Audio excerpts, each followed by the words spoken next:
السلام علیکم۔ کل اللہ تعالیٰ کی حمد کے حوالے سے کچھ گزارشات میں نے آپ کی خدمت میں پیش کی تھیں، اس میں مزید کچھ اضافے کرنا مقصود ہے۔ دیکھیے، ہمارے ہاں ہم تو خیر سارے ذکر کے ساتھ یہی سلوک کرتے ہیں کہ تسبیح کو بھی ہم یہی سمجھتے ہیں، سبحان اللہ 33 دفعہ پڑھ لیا، ایک تسبیح پڑھ لی سبحان اللہ ہو گیا، الحمدللہ ایک تسبیح پڑھ لی الحمدللہ ہو گیا۔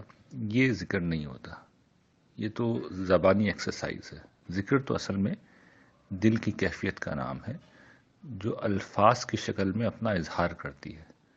جب میں کسی سے کہتا ہوں کہ آپ ذہین ہیں تو یہ کچھ الفاظ کا ادا کرنا نہیں ہوتا، یہ میرے محسوسات کا اظہار ہوتا ہے۔ ہم میں سے ہر شخص یہی کرتا ہے، تو بلا سوچے سمجھے سبحان اللہ الحمدللہ کہنا یہ میری مراد ہی نہیں ہے۔ جس وقت میں نے حمد کی بات کی تھی تو میرا مطلب یہ تھا کہ ہمیں اللہ تعالیٰ کی تعریف کرنا چاہیے، جیسے مثال کے طور پہ ہم کسی بھی شخص کی تعریف کرتے ہیں۔ تو پہلی بات تو اس میں یہ واضح کرنا ضروری ہے، اور اس کے لیے الحمدللہ کی تسبیح نہیں پڑھی جاتی۔ اس کا طریقہ یہ ہوتا ہے کہ خدا کی ثنائی، جمال، کمال، نعمت و انعام کا کوئی بھی مظہر جب ہمارے سامنے آئے تو دل کی گہرائیوں سے ہم ستائش کریں، اعتراف کریں، تعریف کریں، اپریشیٹ کریں، تحسین کے کلمات زبان سے نکالیں، دل ہمارا اس جذبے سے معمور ہو جائے۔ یہ ایک چیز ہے جو مجھے آج واضح کرنی ہے۔ ایک دوسری جو زیادہ اہم بات میں آج واضح کرنا چاہتا ہوں وہ یہ کہ دیکھیے، اس کائنات میں ان گنت مخلوقات ہیں، حیوانات، نباتات، جن، فرشتے، سب موجود ہیں یہاں۔ لیکن اللہ تعالیٰ نے انسانوں کے اندر ایک ایسی چیز پیدا کی ہے جو کسی اور میں شاید اس طرح نہیں ہے، یہ شاید ہے ہی نہیں، اور وہ ہے ذوق جمال۔ انسان جمال کو، خوبصورتی کو جس طرح اپریشیٹ کر سکتا ہے، اس کائنات میں کوئی اور نہیں کر سکتا۔ اس کو مثال سے یوں سمجھیں کہ ایک بکری کے لیے خوبصورت پھول جو ہوتا ہے وہ بس چرنے کی ایک چیز ہوتی ہے، ایک پودا ہے، پودے کا ایک جز ہے جسے وہ کھا لے گی۔ انسان کے لیے پھول آپ جانتے ہیں کیا معنی رکھتا ہے؟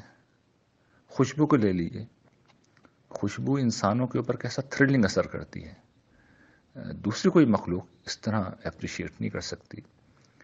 اس کائنات میں انسان واحد مخلوق ہے جو اس درجے کا ذوق جمال رکھتا ہے، اور اس طرح اس کے پاس یہ موقع ہے کہ وہ خدا کی حمد اس کے جمال پر، اس کی ثنائی پر، اس کے جلووں پر، اس کے کمالات پر اس طرح کرے کہ کوئی اور مخلوق نہ کر سکے۔ اور کتنی بڑی بدقسمتی ہے کہ ہم انسان یہ کام نہیں کرتے۔ یعنی ہمارے اندر یہ صلاحیت ہے، ہم دل سے محسوس کر سکتے ہیں کہ خوبصورتی کس چیز کو کہتے ہیں، کس طرح تھرل ہمارے اندر پیدا ہوتا ہے جب کوئی اچھی خوشبو سے ہمارا واسطہ پڑتا ہے، جب ہم کسی پھول کو دیکھتے ہیں یا خوبصورتی کی کوئی بھی چیز ہم دیکھتے ہیں۔ اور اس کائنات میں جگہ جگہ خوبصورتی بکھری ہوئی ہے، جگہ جگہ ذائقے ہیں، جگہ جگہ رنگ ہیں، جگہ جگہ رعنائی ہے، جگہ جگہ دلکشی ہے، اور ہم جانوروں کی طرح گزر جاتے ہیں اس کے اوپر سے، اور کبھی ہماری زبان سے کلمہ تحسین اپنے رب کے لیے نہیں نکلتا، جبکہ انسان اس کائنات کی واحد مخلوق ہے جو یہ کام کر سکتی ہے۔ تو یہ وہ کام ہے، میں پوری ذمہ داری کے ساتھ یہ کہتا ہوں کہ جو لوگ یہ کام کرنا سیکھ لیتے ہیں، اللہ تعالیٰ کی عنایات ان کے حال پر اتنی غیر معمولی ہوتی ہیں کہ آپ اندازہ نہیں کر سکتے، اور اس دنیا میں بھی ہوتی ہیں، اور کل قیامت کے دن بھی اللہ تعالیٰ سے سب سے بڑھ کر قریب وہی لوگ ہوں گے جو لوگ خدا کی حمد کرنا سیکھ لیں گے، اس لیے کہ یہ ابدیت کا سب سے اونچا مقام ہے۔ اور اگر کبھی دیکھنا ہے تو ذرا یہ دیکھیے کہ اللہ تعالیٰ نے حضرت داؤد کے بارے میں کیا کہا ہے۔ حضرت داؤد علیہ السلام جب اللہ تعالیٰ کے نغمے بلند کرتے تھے، ان کی حمد کے نغمے کرتے تھے، وہ آج بھی موجود ہے زبور میں، تو وہ اللہ تعالیٰ کی تعریف کا عمل ہوتا تھا۔